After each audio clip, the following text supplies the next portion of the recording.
It's not surprising that as the Centralia fire burned, conspiracy theories began to circulate about why the government had been unable or unwilling to extinguish the fire. Anytime people face emotionally charged situations that don't make sense, conspiracy theories await with open and comforting arms, offering a means for people to hold on to the false sense of safety in an environment that feels threatening. Conspiracy theories assure us that we aren't victims of a random happenstance. Our worlds are not tossed about by mere chance over which we have no control. Instead, they assure us that it's forces actively working against us. If evil plans weren't afoot, it would all be as it should be. For many, a known enemy is easier and even more comforting to comprehend than the idea of being a victim of haphazard forces over which one can exert no control.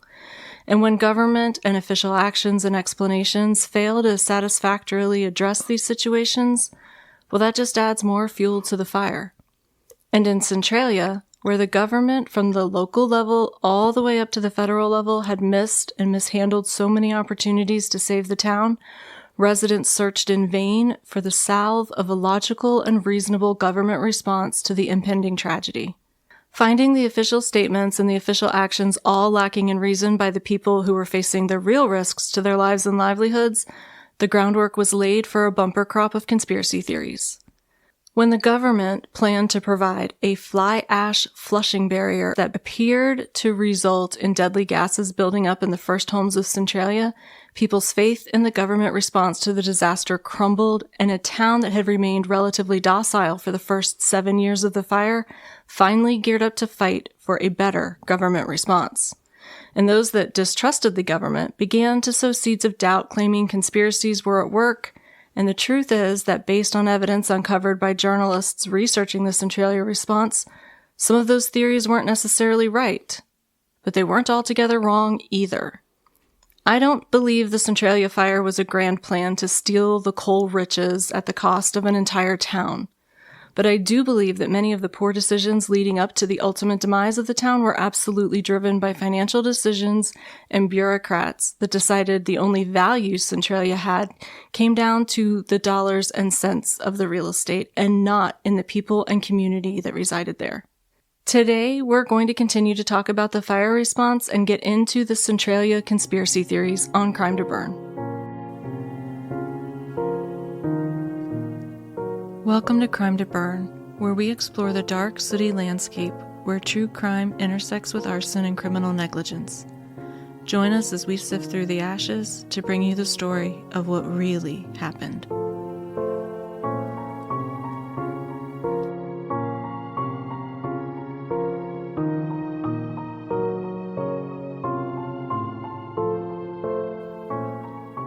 Welcome back to Crime to Burn. I'm April, a fire protection engineer and a former firefighter.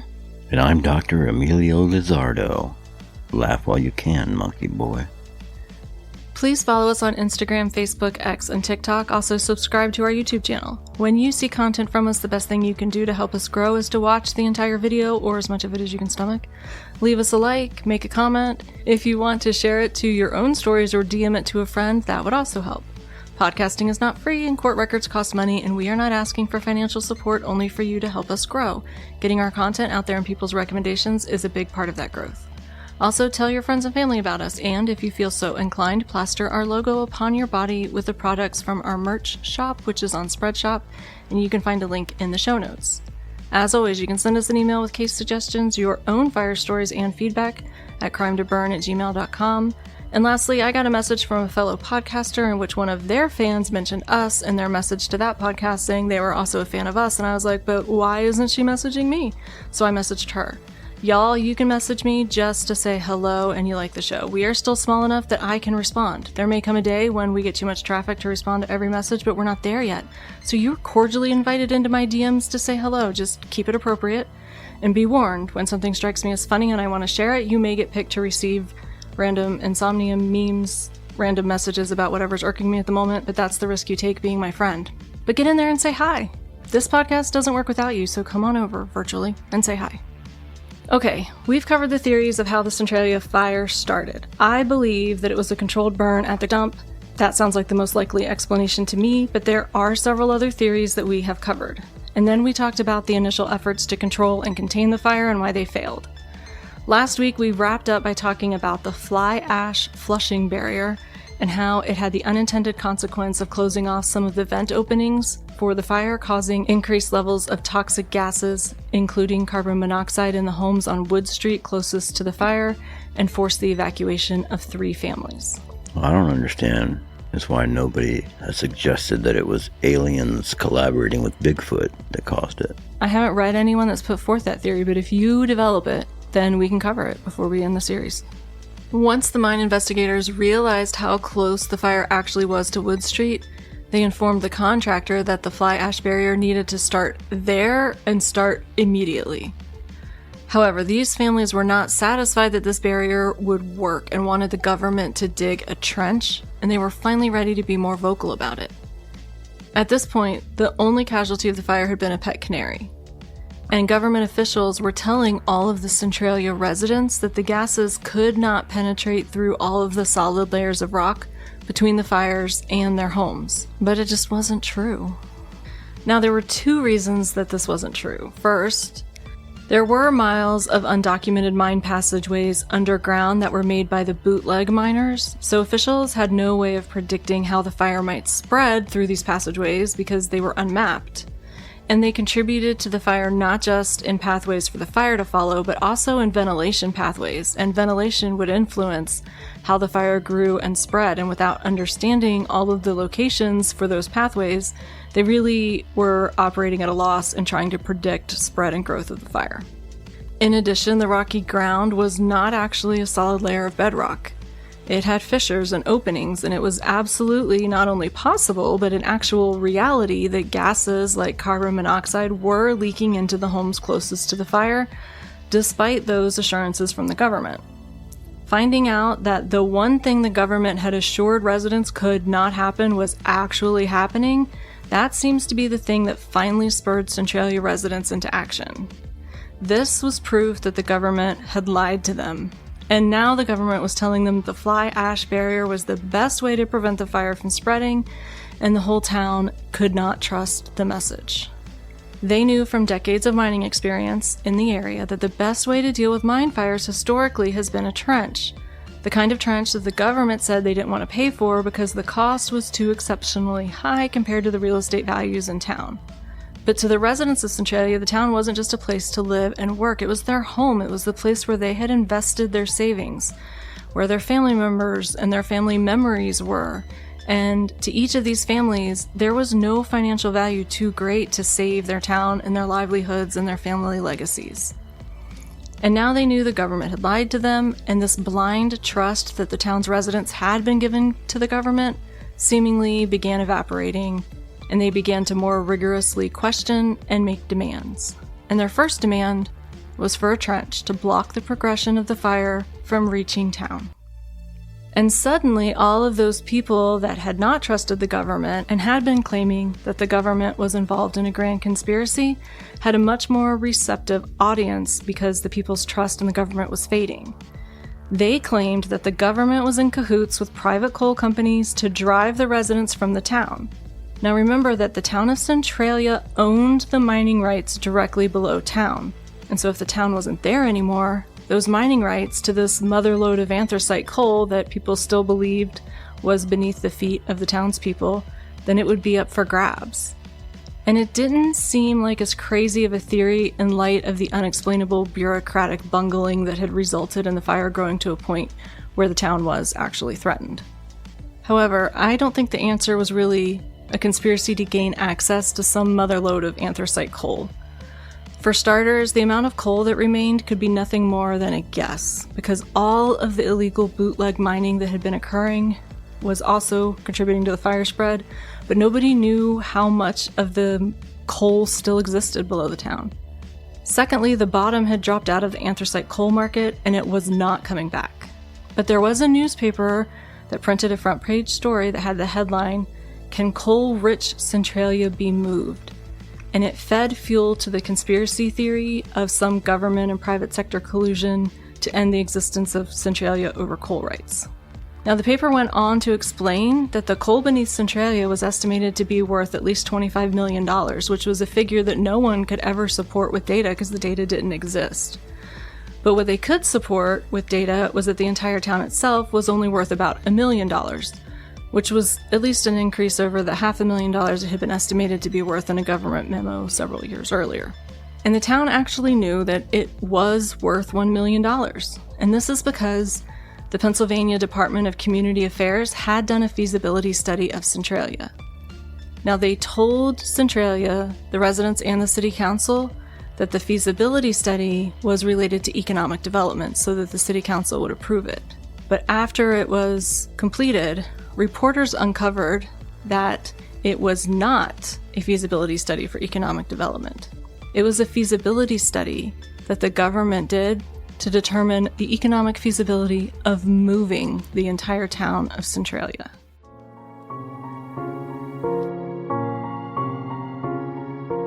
Love a good mystery that leaves you wanting more?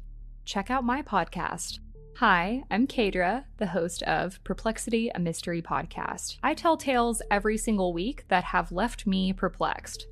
You'll hear true crime cases, mysterious disappearances, learn about cults, hear baffling sightings of cryptids, chilling paranormal encounters, and even dark and weird history. I release new episodes every Wednesday, and you can listen anywhere podcasts are available. I'm also on Patreon, and you can even watch me on YouTube. Perplexity, a Mystery Podcast. Stories that will leave you perplexed.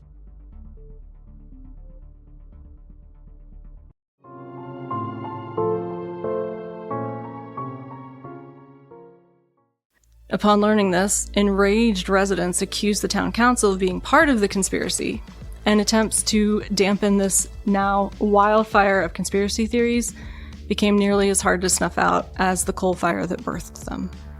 Now, David DeCock in his book points out that it defies logic to believe that the same government that had failed on so many occasions to put together a coherent and logical fire response could keep a conspiracy of that level going for over 50 years that involved multiple levels of government through multiple administrations.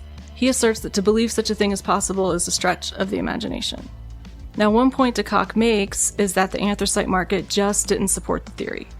In 1950, 44.1 million tons of anthracite had been mined in Pennsylvania, but by 1974, that number had dropped to only 6.6 million tons, and the demand for anthracite continued to plummet in the following years. So that's more than an 85% reduction in anthracite demand over 24 years. So by the time a buyout would be able to be arranged, if the demand continued on the same decline, any remaining value of the coal could never, in my mind, justify such a conspiracy. Now, I'm not saying that it's not an outside possibility that somebody really bad at math could have come up with a nefarious plan, but it sure seems like maintaining the collusion of multiple administrations for long enough to pull it off at multiple levels of government feels like an exercise in fantasy. Well, if anyone could pull it off, DeCock's your man. So for me, the assertion that the bungling of the Centralia fire response was a grand conspiracy just doesn't seem to stand up to the test of logic. However, I do think that based on memos uncovered by David DeCock, along with that feasibility study that we talked about, I think we can absolutely say that it was likely that the government may not have been after Centralia's coal stores, but they didn't see saving Centralia as financially viable. And remember that this is the same government that reportedly spent $500,000 funding an Emory University study to explore why chimpanzees throw feces, and then added another $100 million to conclude that most chimps are right-handed. I could have told you for like $50. And researchers more recently spent $7 million through a grant at Stanford to build an AI toilet that scans users' waist and unique anal print. That sounds very German. Now, I don't want a toilet to store my anal print, and that's not a sentence I ever thought I'd be saying, but here we are. How do you think they collect it in the first place? Is it like a scan, or do you have to like put your butt on like a Xerox machine? I think it's a scan. I didn't go into it. $7 million for a toilet seemed excessive. Well, maybe not, because a device like that is very personal, and you don't want to share that. Well, that's what they're saying, is that it identifies each person that uses it by their unique anal print. Like, it'll scan your waist, I guess, to warn you about I'm pretty sure there was another way to do that, like a button that says, Hi. I'm user 1. Exactly. I don't want anything to store a picture of my anus. You know when you're anywhere. Walking out in the world You know there's cameras out there and they probably have facial recognition. Yeah, why not? Who takes it to the next level like that? Like now you moon somebody and they got you. Yes. I didn't even think of the implications. Oh. So I think that the outrage here is justified, even if I don't think it was a grand conspiracy to steal coal. Personally, I feel that protecting citizens from fire is more important than the fecal whimsy of chimps, and I'd be more than willing to give up my opportunity to have my anal print memorized by a toilet. Or anything. Anyone. At any time. Anywhere. I would rather instead protect the property owned by my fellow citizens. But enough about fecal aerodynamics and anal prints. Let's go back to 1969. Where anuses were probably clenched as Centralia residents demanded the government do more than a fly ash barrier to protect their town. They were demanding a trench, and they wanted it now. And after some demonstrating, the government capitulated partially, proving that perhaps that had Centralia been more vocal earlier in the fire's progress, they might have gotten a better government response. But hindsight's 20/20 and all that. Anyway, the government agreed in 1969 to modify their plan to do the fly ash flushing project and provide instead a 240-foot long, 140-foot wide, 50-foot deep trench placed such that it would protect the bulk of Centralia. And at the end of the trench is where the fly ash barrier would begin. However, recall that Centralia's anthracite mines had a very steep, sloping landscape. And it makes me question if 50 feet of depth would even be close enough to do any good. It makes me wonder if this was just a PR move by the politicians to pacify the loudest of Centralia's growingly outspoken population. Even though the residents of Centralia knew a trench was their best bet to stop the fire, they were also told that this plan had no guarantees. But they were told that none of the plans had guarantees, so to them, this sounded like a step in the right direction. But they were warned that at the end of the trench where the fly ash barrier began, if the fire did penetrate the fly ash barrier, it was just going to work its way back around behind this backfilled trench. We would be dealing with the same problems we were already dealing with. So basically what they were trying to say was, the trench is only as effective as the fly ash barrier can be. So why not just do the fly ash barrier? But the momentum of doing something appeared to quiet the Centralia residents, at least for a time. The trenching project actually uncovered the main seat of the fire. And this was their chance. This was the main seat of the fire. If the government would just increase the funding so that they could have dug it out right here and right now, they actually had a real chance of stopping the fire and saving Centralia. And John Rosella, one of the engineers, pleaded with the bureaucracy to do exactly that.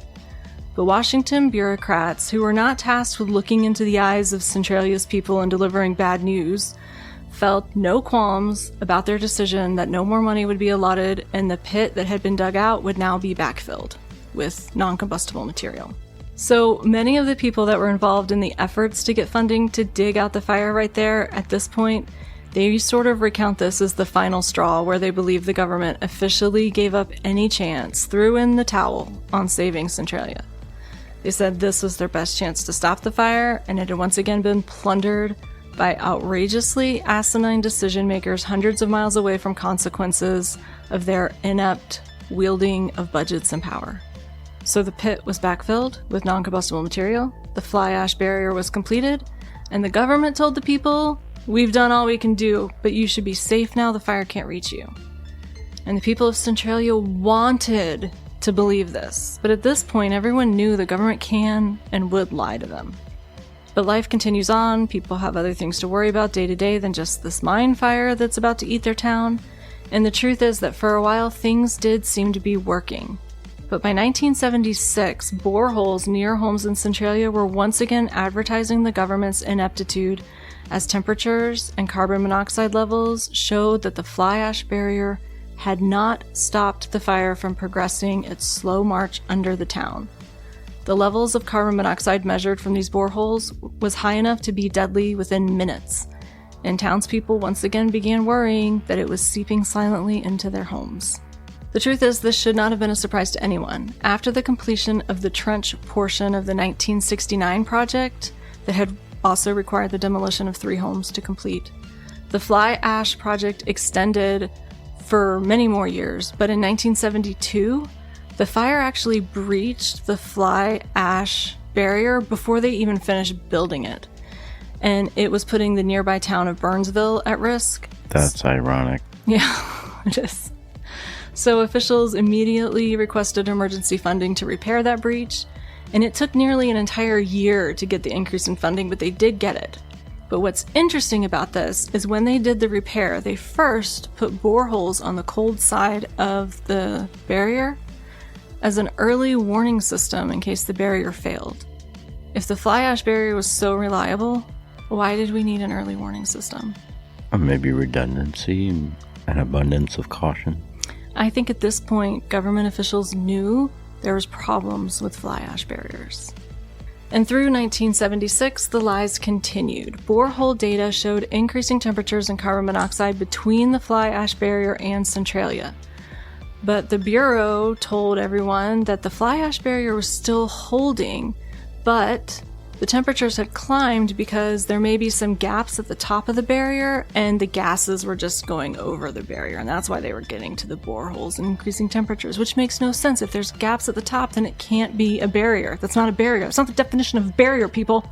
No, that's probably how all that works. Relax, lady. Maybe you need to take a Midol and think about the world for a minute. You did not.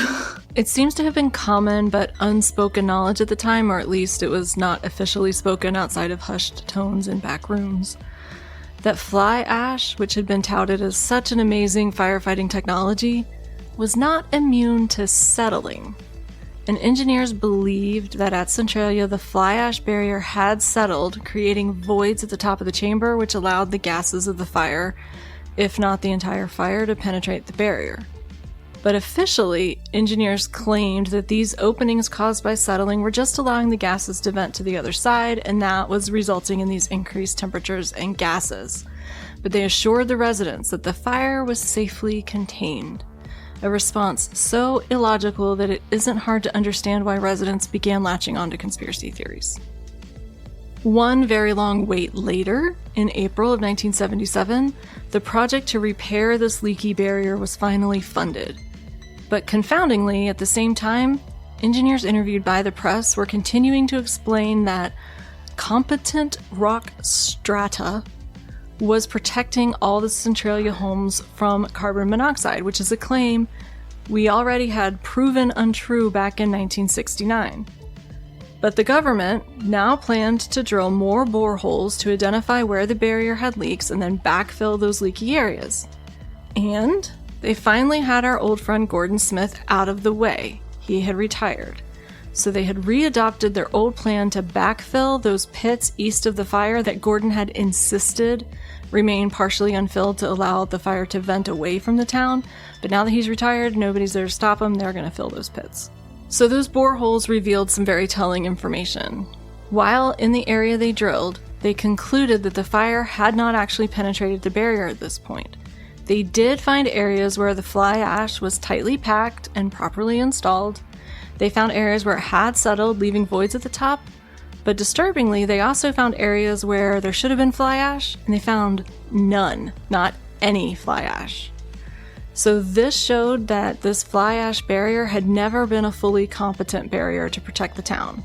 Finally, after rounds and rounds and rounds of bureaucratic spiderwebs, the project to repair the incomplete barrier began in May of 1978, which is the same month that the fire turned old enough to drive in most of the United States at 16 years old. I don't know if any states have different driving age. It's all 16, right? Well, I wonder what age it was then. Oh, in the 70s? 78, the year I was born? I think some places you could drive when you were 14, and I'm pretty sure even now, if you're on a farm or something, you can get a farm license, and so there's lots of different... I don't think they give you a farm license, do they? I thought they just said if you're on your private property, you can drive. I don't know. I thought someone before told me that they had to have a farm license or something, but I could be wrong. I couldn't be remembering that wrong. I could be wrong. All right. Well, anyway, the fire turned 16 that year. In those venting pits, the government project started to fill them in. And the engineers repeated the assertion that there was a thick layer of competent bedrock 70 feet thick, and it would prevent all of these gases from infiltrating Centralia's homes. Residents, knowing that it wasn't true, once again demanded that a trench be dug. They wanted that trench started where the 1969 trench had ended and to extend it. Even as they demanded this, the repairs to the fly ash barrier underway were actually working because temperatures and gas levels from the boreholes on the cold side of the barrier were dropping. But at this point, nobody trusted the government. They were throwing hissy fits. They wanted a trench. But the trench they wanted was estimated to cost roughly $8 million. And the town residents would not be quieted. And not only did they want a trench, they now demanded that the government do a study so that they could know the exact boundaries of the fire. And this was data that at this point nobody had. So to quiet the public outcry, the government did what it could and planned what is described as, quote, a small trench project. By all accounts, this wasn't seen as necessary as the fire had not been found to have actually penetrated the fly ash barrier at this point. So the repairs to the fly ash barrier could have possibly saved the town, but it also might have settled again, resulting in the same problems popping up in a few more years. So this new trench, which they were calling a dragline trench, would be 415 feet long, would pick up at the end of the 1969 trench, and it would extend north 155 feet wide and 140 feet deep. And they would backfill it with clay and other non-combustible materials. And while no homes were directly in the planned trench area, some were still going to have to be demolished in order to provide the required safety zone around the trench. And in addition to those homes, the SS Peter and Paul Russian Orthodox Church was also going to have to be demolished. So of the 25 families that would have been affected, 5 of them flatly refused to move. It was their belief that the government was trying to steal Centralia for the coal rights. And 5 other families were big proponents of moving, wanted everyone to agree, and apparently the other 15 families were stuck somewhere in the middle. So now we have a situation of not just the government versus the town, but now we have fractures appearing between the townfolk. The middlemen were struggling to obtain the required $1 million that were needed to make the purchase of the 25 homes in the church. And just 1 month later, townfolk were informed in October that the fire had already spread under 4 or 5 houses on East Park Street, which was east of the fly ash barrier, so none of the plans, including the trench, would have ever protected these homes.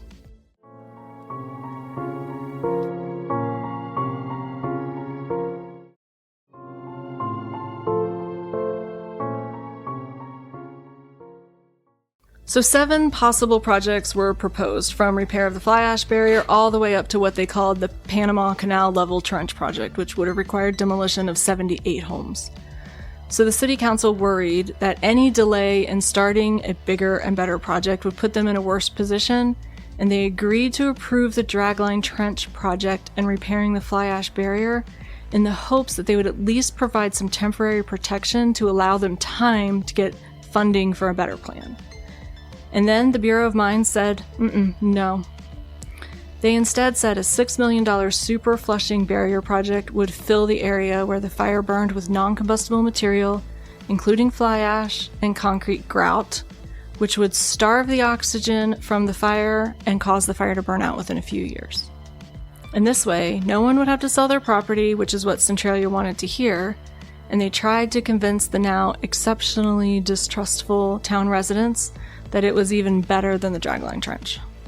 But the problem is that we were going to need some time to pull it all together, and we know carbon monoxide is a problem, so they proposed putting carbon monoxide detectors in some homes. Now, these are not the carbon monoxide detectors that you have today in your house, or at least you should. These are guys with like little mustaches, and they would live in your house, and they had like a little magnifying glass and a special hat. No. These were big, honking machines that did a constant readout of carbon monoxide levels and lived in the corner of your living room. That's what I said. Yeah. They were designed to alarm if the carbon monoxide level got to 50 parts per million. And while this bureaucracy did its very slow churn, in January of 1979, 10 homes got equalizer carbon monoxide detectors installed by the Bureau of Mines. Now, each unit cost $2,000. And because they were so expensive, the Bureau developed a waiting list and allowed each family to have it for 30 days, and then it would go to another family. What? Well, you gotta share. That's the meaning of community. And it was also... You pass that carbon monoxide detector around. And you hope the carbon monoxide doesn't go up in your house when you don't have the detector. That's what they were doing. Well, your neighbor will tell you if theirs does, right? We hope. Well, the device would make an alarm sound when it reached 50 parts per million, but it reportedly wasn't loud enough to wake anyone that was sleeping or to be heard upstairs. So the Bureau of Mines had to come in and upgrade all the machines with louder alarms. And whether or not your home would have a detector when the gases leaked into your home was basically a game of Russian roulette, as one resident put it in a letter to her congressman. At this point, Centralia residents were doing everything they could to get help and a solution to the fire. Many of them were writing letters that went ignored and unanswered at every level of government. Meanwhile, misinformation about the options and progress was rampant from the press and from the political entities that addressed the city. No one was being fully transparent because there was no reasonable or logical answer to give other than, we just think it's too expensive to save your town. Meanwhile, borehole data clearly showed that the fly ash barrier was not holding back the fire. It had failed, and Centralia was a ticking time bomb of deadly gases, and her residents were getting sick, and they were scared, and they were angry. One of those residents was John Coddington. He was the former mayor of Centralia. And one day, his son told him that the basement smelled funny. So he called mine inspectors. They came over to take readings in his basement, and they blamed the smell on the sewer system and claimed, oh, your house just was installed without a sewer trap line, which John Coddington knew not to be true. They didn't even have to go that far. Like, every basement smells funny. Well, they went so far in this ruse of blaming it on the sewer system that they forced the town to flush all the sewer lines. I don't even know what that entails, but it didn't work. Flush your toilet at once. Just down the road, their neighbors, the Lambs, were living in a home with a secret. A secret they didn't even know yet. Was it a sex dungeon? Close. It seems the previous owner of his home had been a bootleg miner, and what better way to avoid being caught entering underground mines illegally than to go straight down through your own basement floor? The previous owner had dug a mine shaft from the basement of the home down to the rock below and then tunneled laterally out to the coal pillar that supported their street. What? That's ambitious. Now, the miner had reportedly backfilled their dig when they ceased illegal bootlegging, but they hadn't done a complete job of it because it probably was a lot of work to carry all that stuff down in your basement and then put it down a hole. And now they had this undocumented mine shaft that was giving parts of Centralia a front row seat to the effects of toxic mine fire gases. And next to Mr. Lamb's home and its secret mine tunnel was a gas station owned by none other than the Coddingtons. The Coddingtons that had complained about the smell in their basement. So one November morning in 1979, John Coddington arrived at his gas station to see steam rising from a hole in the ground between the gas station and the Lamb's house. He called inspectors, they showed up to take readings, and they determined that, the steam coming out's only 66 degrees, no cause for worry, but they were going to be monitoring it. Can I ask you a question? Mm-hmm. How is steam only 66 degrees? I'm just reporting what was in the book. Was that normal? I wouldn't have guessed that if someone asked me, guess what temperature steam is made at? No, steam temperatures would be higher than that, but I'm thinking that because it was coming up through area, like the steam would have been coming up from like way down below, so it was cooling as it was coming up to the surface through areas that weren't burning. That's my guess. All right. So the steam was 66 degrees, no cause for worry. Until 2 days later, when the temperature of that same steam had now reached 122 degrees. It's steam, but it's cool, man. It's okay. The last thing Centralia needed was an underground mine fire making its way directly toward a gas station with underground gas storage tanks. Oh, and remember that natural gas pipeline that we talked about last week? Of course. That also ran under the street right here in front of the gas station. Then Coddington called investigators again in December to report that his basement wall was now hot to the touch. And inspectors determined, with a temperature probe inserted into a hole in the floor, that the floor right below his basement was 102 degrees, but a day later it was 132 degrees. That's a little above average. Fearful that the gas tanks may now be at risk, they checked the temperature of the gas in the tanks and found it was only slightly above normal at 58 degrees. But within just 2 days, that temperature had already risen to 64 degrees and everyone was just, nope, we gotta take it out. So they forced the removal of all the gas from the tanks and replaced it with water. No word on what they did for the natural gas line, reportedly nothing. Maybe they replaced it with helium. But there were still no answers coming out of the bureaucratic contingent. Centralia residents wanted to know what was being done, and they were pushing for additional gas monitoring. Meanwhile, attention was diverted from Centralia because this was right around the time of the 3 Mile Island nuclear disaster, and so their begging for help seemed to fall upon deaf ears, or at least ears that were more tuned to nuclear disaster problems. Well, that makes sense. I mean, you got a little coal fire. This nuclear thing could end all life as we know it. Right. I imagine that's what they thought. That's what they thought. But carbon monoxide wasn't the only issue at play at this point. By January of 1980, gas readings were showing increased levels of carbon dioxide, as high as 10.52% in the Lamb House. And in the Coddington cellar, the oxygen levels had dropped from the normal 20.95% to only 11%. And that wasn't the only bad news. The gas samples taken were now showing methane gas in small quantities. Methane is potentially explosive at the right concentrations. This was not welcome news, and the people that were informed of these readings certainly knew how dangerous they were. But it wasn't until June that anyone bothered to tell the Coddingtons or the Lambs about the danger. Now, carbon dioxide is less dangerous than carbon monoxide, but it is still dangerous. It can kill by asphyxiating victims. And in some homes in Centralia's, residents were told to stop accessing their own basements because doing so, they risked unconsciousness because oxygen levels were at dangerously low levels on the basement stairs going down to their basements. Right. So if you had dangerous criminals in your basement, I'm just trying to come up with like some kind of comparative. I just wouldn't stay in the house at all if But see, in reading the books, you get a little bit more of this. These people were working class people. They were barely making ends meet. The town wasn't offering them any financial help with evacuating their homes. They didn't feel like they had a choice, and they were told, as long as you stay on the upper floors and you leave your windows open, you should be fine. Yeah, but this sounds like some kind of dystopian post-apocalyptic emergency. This is not normal. It is not normal. So upstairs, they could leave their windows open, and despite it being winter, they did all year, and they tried to carry on as they waited for the government to do something to save them. Meanwhile, Centralia's residents were getting sick, headaches, nausea, kids and adults struggling with severe asthma. And so parents wanted to know what the long-term effects of exposures, even at low levels, to these gases might be doing to their kids. And this is where residents became locked in a battle to get this information out of the state health department. This task would be easy today with the internet. But yeah. I mean, just the Yelp reviews alone would cause a change.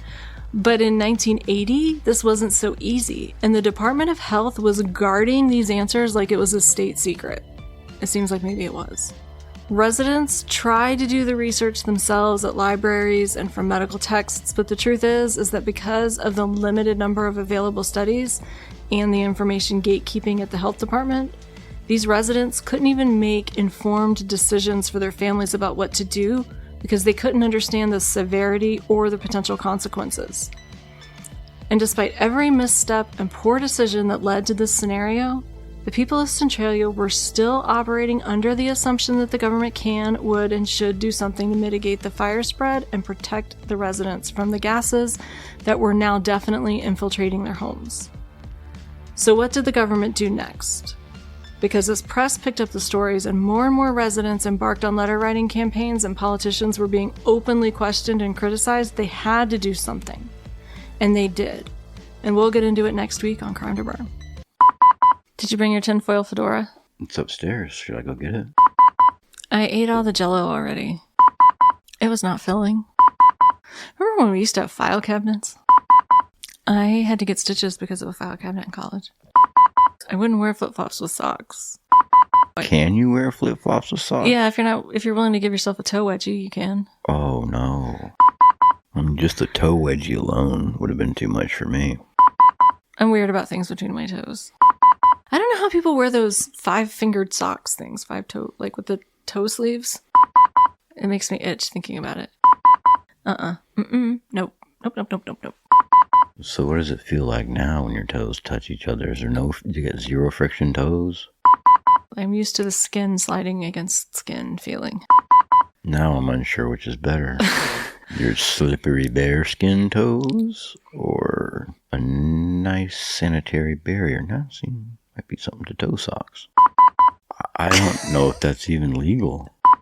An M on both butt cheeks? Yeah, it'd be nice. That way it'll say mom. And if I roll over, it'll say wow. Sometimes it's not appropriate to smash that grilled cheese.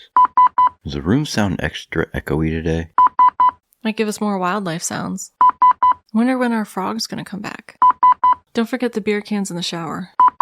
I don't want to be inspired that way. I prefer to sing Disney songs in the shower. May God have mercy on your soul. Under the Sea? That's a great one. Satanic. Today we're gonna talk about... Nope. We're going to talk about horse noises. Is it Planet of the Apes? And that's why you don't know nothing about the 8th dimension. You think he's too old to learn new tricks? Was the inside of his eye sockets always painted black?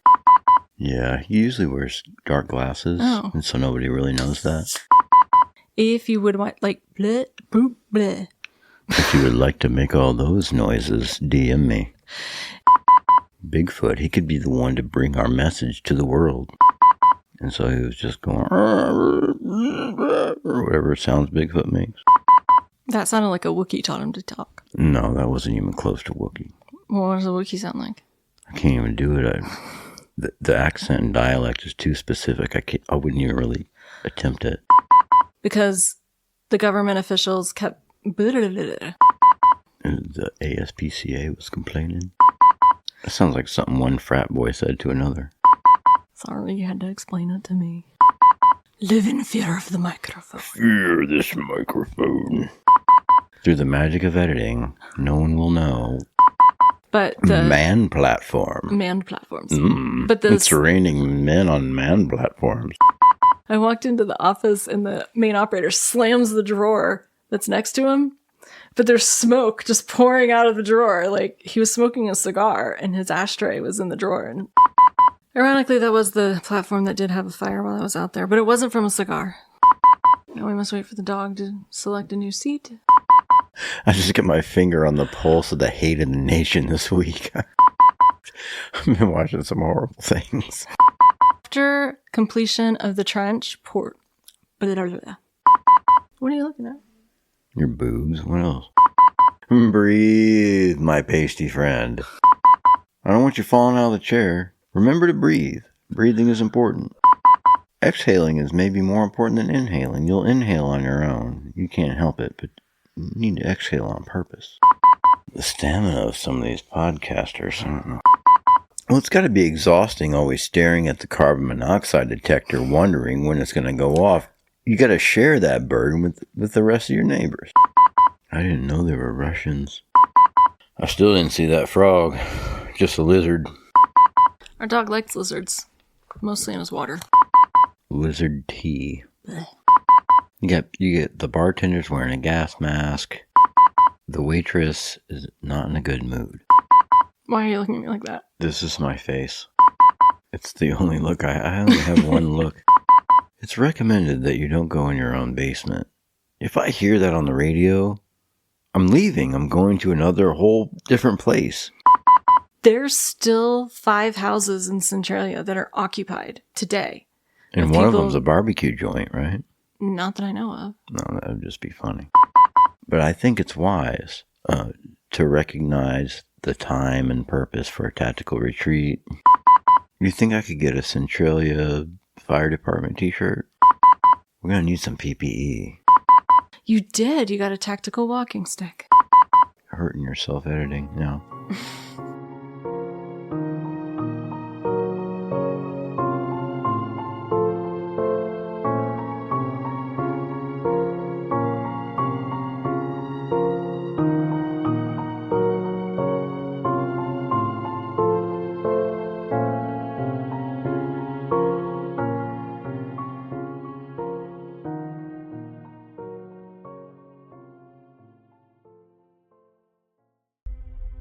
On the morning of July 31st, 2018, 25-year-old Dustin Duffy called 911 to report that he had murdered his girlfriend 6 days before and killed his parents just that very morning. Dustin's girlfriend was my niece, Taylor Toller. Join me, Kim, each Monday as I explore true crime cases with a focus on the victim and try to answer the question of how someone can make the choice to murder another human being. You can find my podcast, A Million Other Choices, wherever you listen to podcasts, including on YouTube.